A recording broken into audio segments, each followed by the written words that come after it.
Today we're sewing the timeless French braid quilt, the quirky way, with scrap fabric and charm. Hi friends, welcome back to the channel.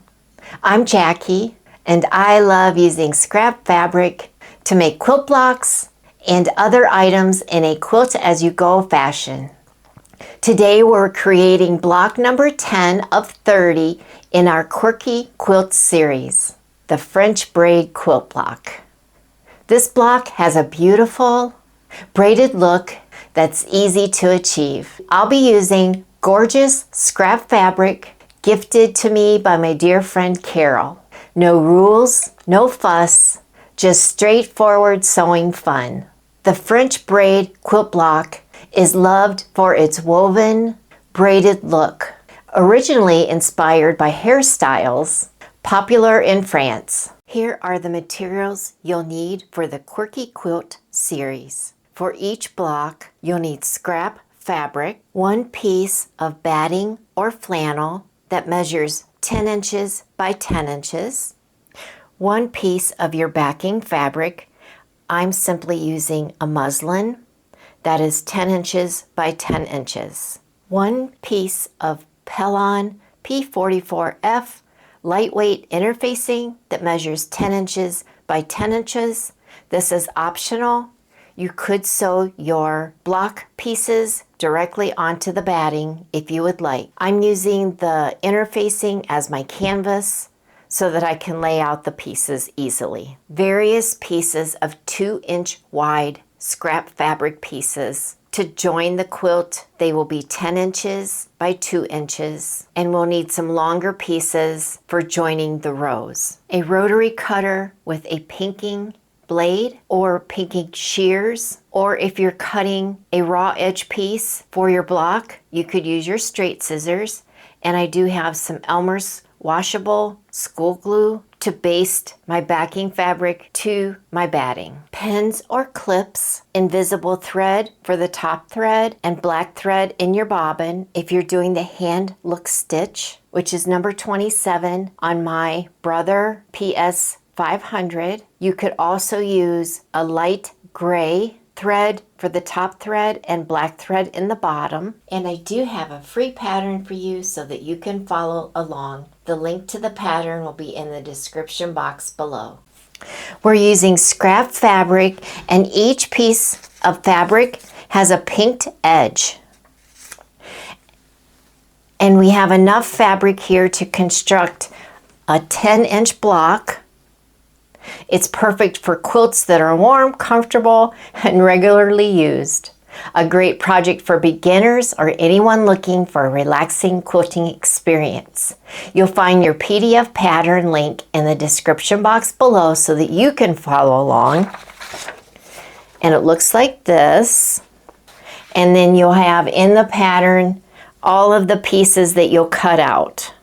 And I would love to hear from you. Please drop a comment with suggestions for traditional quilt blocks you'd like to see made quirky and fun. So many of you have already submitted your suggestions, and I really appreciate that, and I have added them to the list. The first thing that we're going to do is we're going to sandwich our batting and backing fabric. These are 10 inches by 10 inches with Pellon interfacing. I've already attached my batting to my backing, and the backing is muslin. I basted it with Elmer's glue, so that's ready to go. So what we need to do next is take our pattern and our pre-cut pieces, and we are simply going to arrange these pieces onto the Pellon. And I think what we're going to do in the pattern is start with piece number G at the bottom. It's a triangle.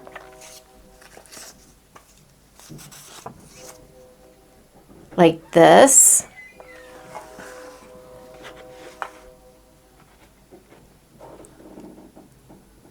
And I did do crosshairs on here so I could see where my center was going to be. And I'm simply going to just crease this in the center so I know where to start.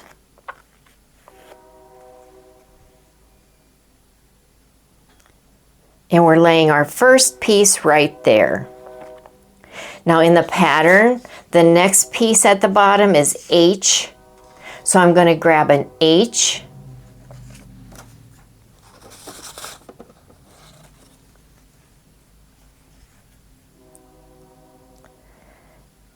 And H will line up right here. And we want to make sure that we're overlapping 1/4 of an inch.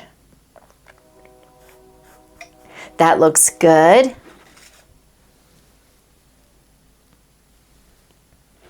Our next piece is F, and it goes right here.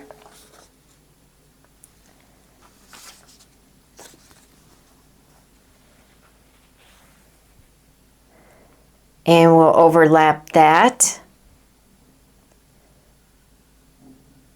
1/4 of an inch. And as we're going, we want to make sure that the points are on that center line if you drew one. But we want that top of the point, this point, we want it in the center. And if it's a little off, it's okay because it's quirky, correct? All right, our next piece will be I.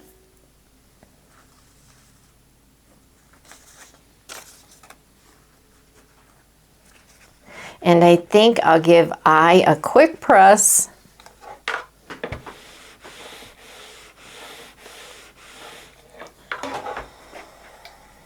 And I is going in the corner,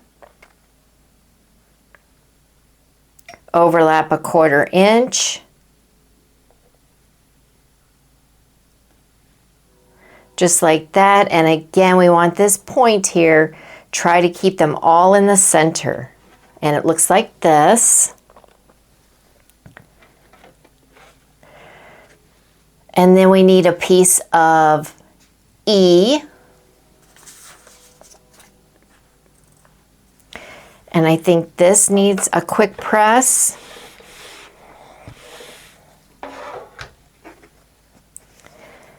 And again, that ends up in the corner.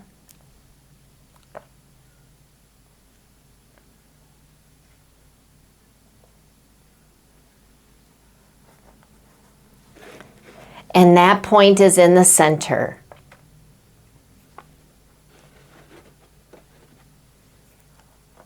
If you need to, you can adjust it a little. Our next piece, this was G, H, I. We need a J.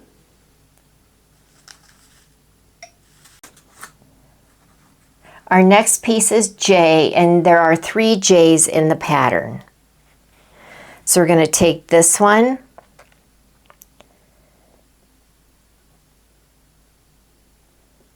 and put that on there. This one is pretty easy, but I think it's going to be very effective.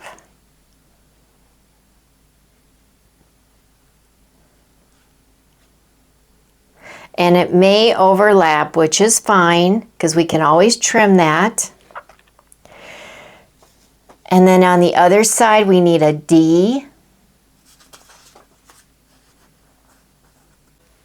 We're now ready for another J.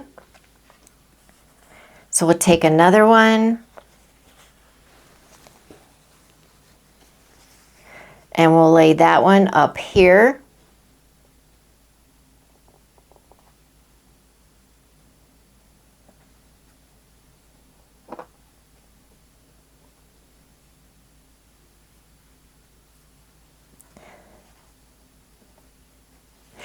And then we're ready for D. Another D. This one will come up here.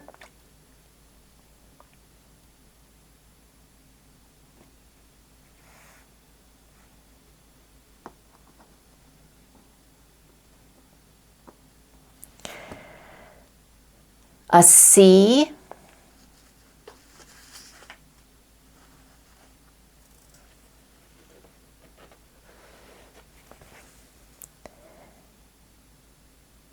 And there's going to be lots of extra of the C.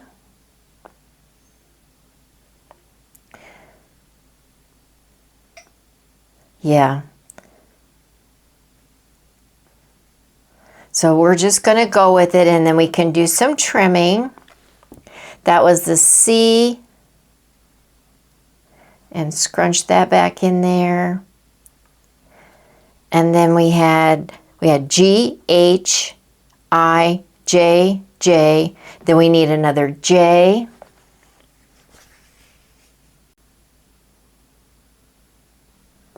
I think that will work. And we're supposed to be able to squeeze a B in here.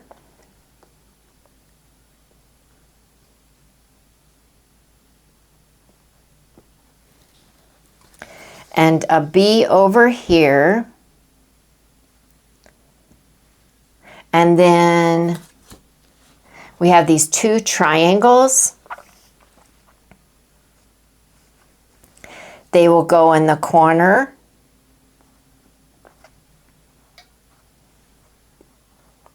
And there will be some trimming on this. So I just want to warn you of that.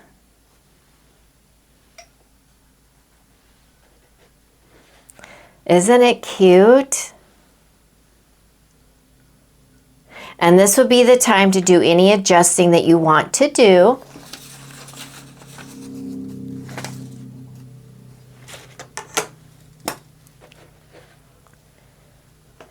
And now it is time to transfer it to our batting.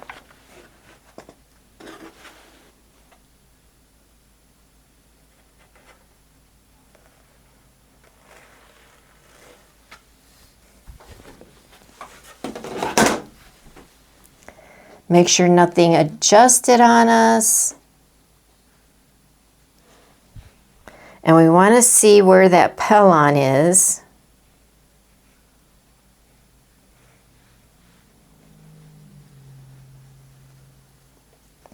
All right, so I need to bring down this side.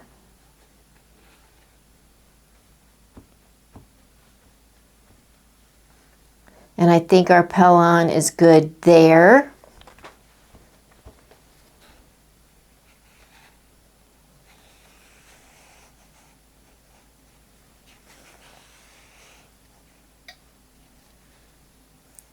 And we'll check the pellon here.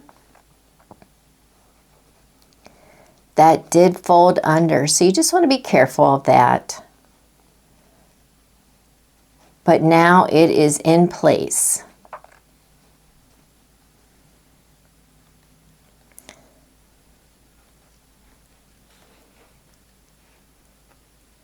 And our pellon is good.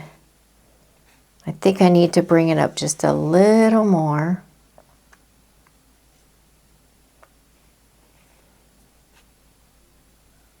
Okay.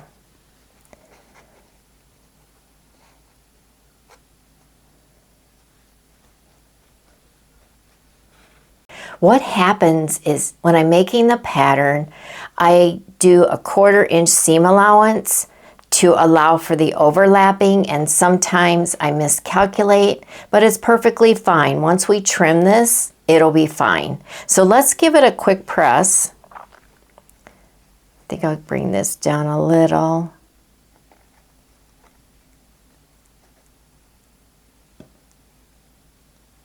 Kind of like that.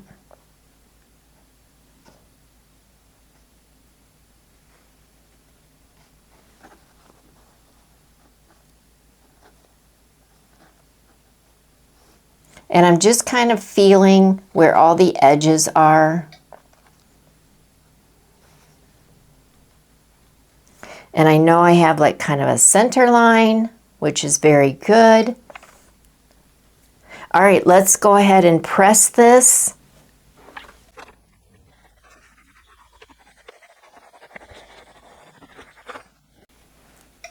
And then I am going to do a little pinning.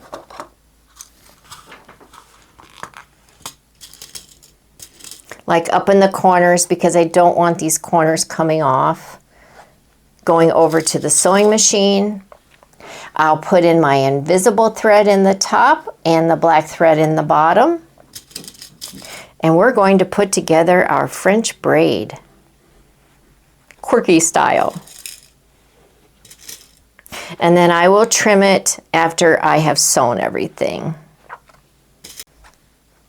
I will go do that. I'll go to the sewing machine and I will be right back.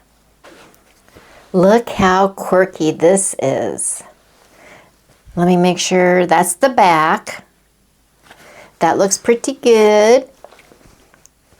Make sure I get all my strings because the invisible thread is hard to see. I think I did get all of them. Let's give this a press and a trim.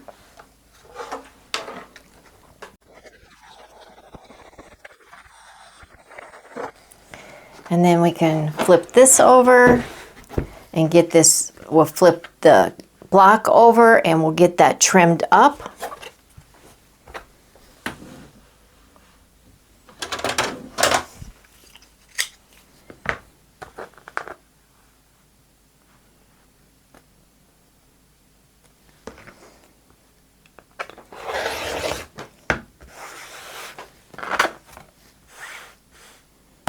And I'm just trimming on the edge of the muslin.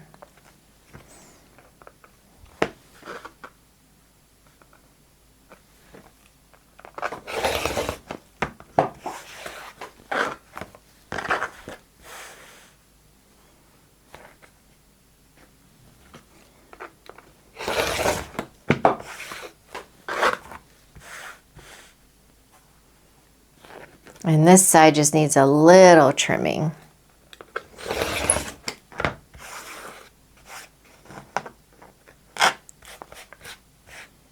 Not much.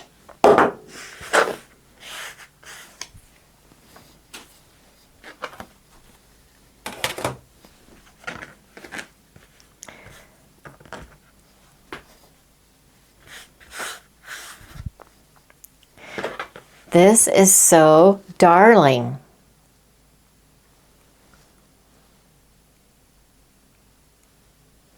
And you can see up close the stitching. I just love it. And I love the fabrics, Carol. Thank you. Okay, and then there was one more. I knew I saw them.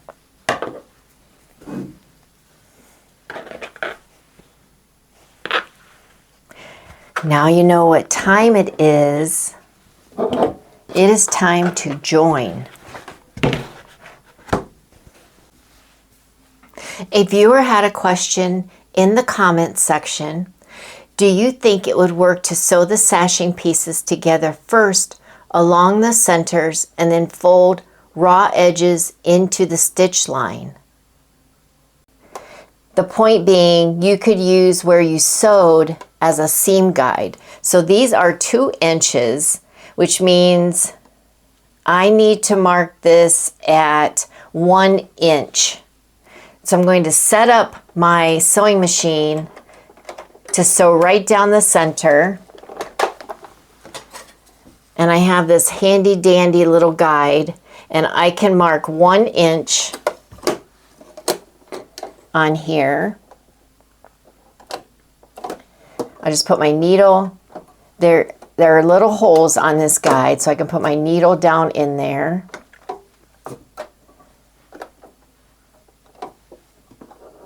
Okay, so that's 1 inch. And then I can just put my magnet to the side here, and that will give me 1 inch. So that would be the center of this 2 inch strip. And there's 2 of them. I have them right sides together. Like that. And this is for our joining piece. So I'll pull this out. And we're going to sew right down the center.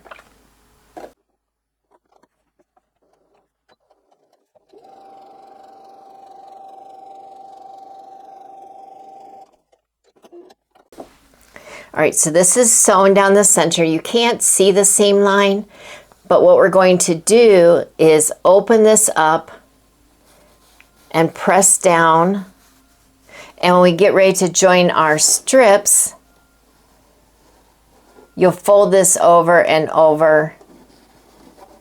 press. I'll show you more up close when we get ready to do that part, but I wanted to at least film the reason we're doing this.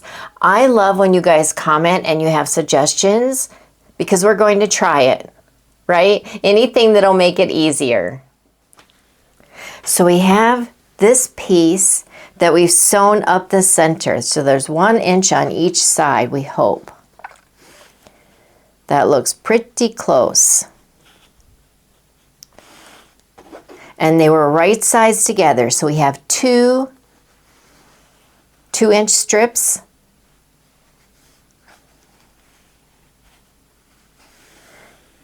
Right sides together. We'll give that a press.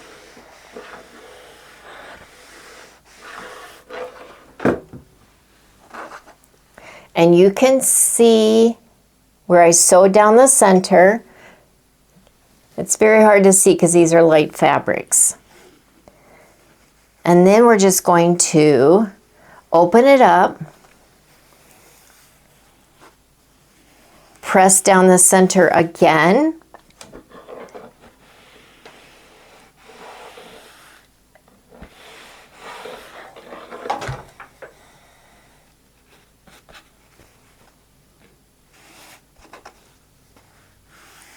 and I think the advantage to this technique is going to be that you don't have to make seam binding. And then we're just going to fold that over right to the seam.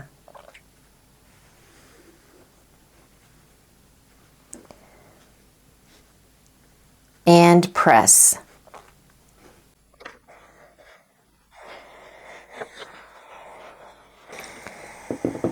And on the other side, take it right to that sewing seam.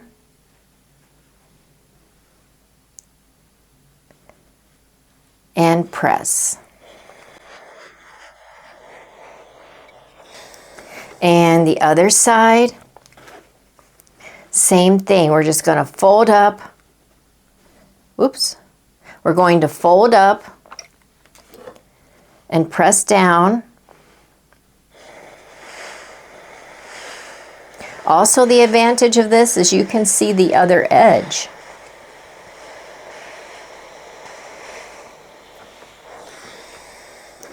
Flip it over, go to the inside, go to that sewing line. That's your new guide.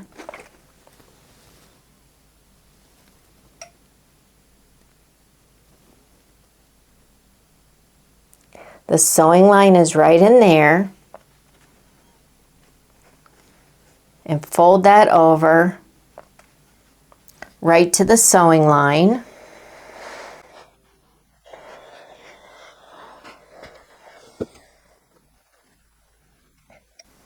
And then we're just going to press down.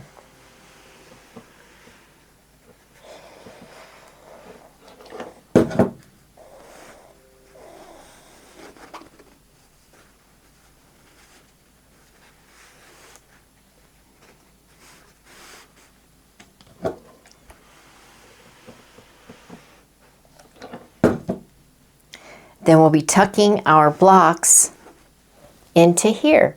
So it comes out the same, but you're just doing everything right before you join. Or you could make up a bunch of these strips. All right, what are we joining to? Our quirky log cabin. And then someone in the comments ask about how to do the glue without making a mess. Well, because I used to be a paper crafter, I remembered that I had these bottles and it has this precision tip on it. See, there was a reason for me to keep my paper crafting items. I can use them for sewing. So I put some Elmer's glue in here, and we're going to see how this works. And then I just have a regular pin that I'm using to put in that top. And I'm hoping that glue won't get stuck in there. But I will report back on that. So let's take our joining piece, and as usual, we're going to put dabs of glue. And with this, you can actually make dots, which is pretty cool. So maybe I'll have less messes, if that's possible. All right, let's put that in there.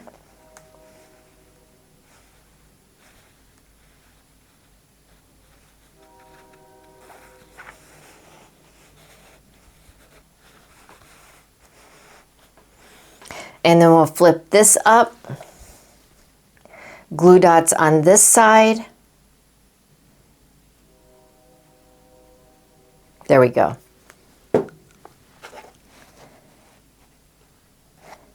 And again, make sure that these line up at the top.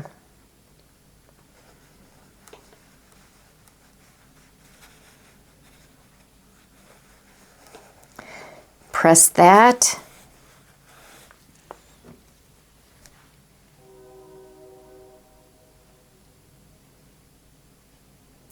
Glue dots on the block. Yes, this is working really nice. I am getting nice dots. We'll press that down.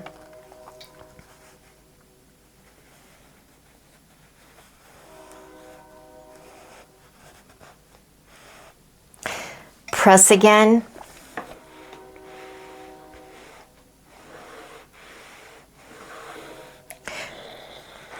So thank you for the comment. We tried it. I think it'll work either way, but it will work. So you could make the seam binding ahead of time and sew down the center, or do it this way.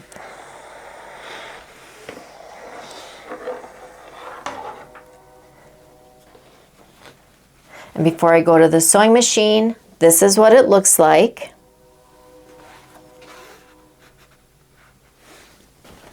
On the back, I should press it from the back as well.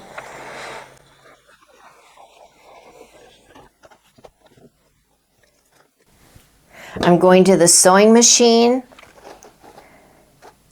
going right down the edge, making sure I catch both edges.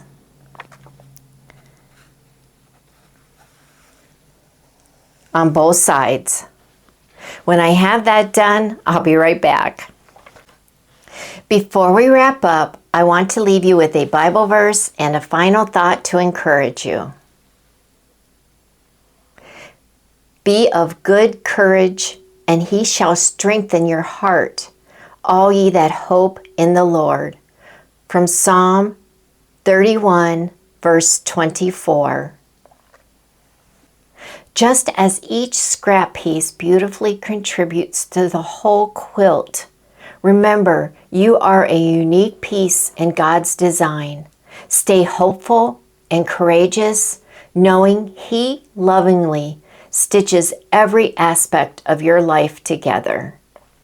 Thank you so much for watching, sharing, and commenting. It truly means the world to me. And until the next video, God bless you.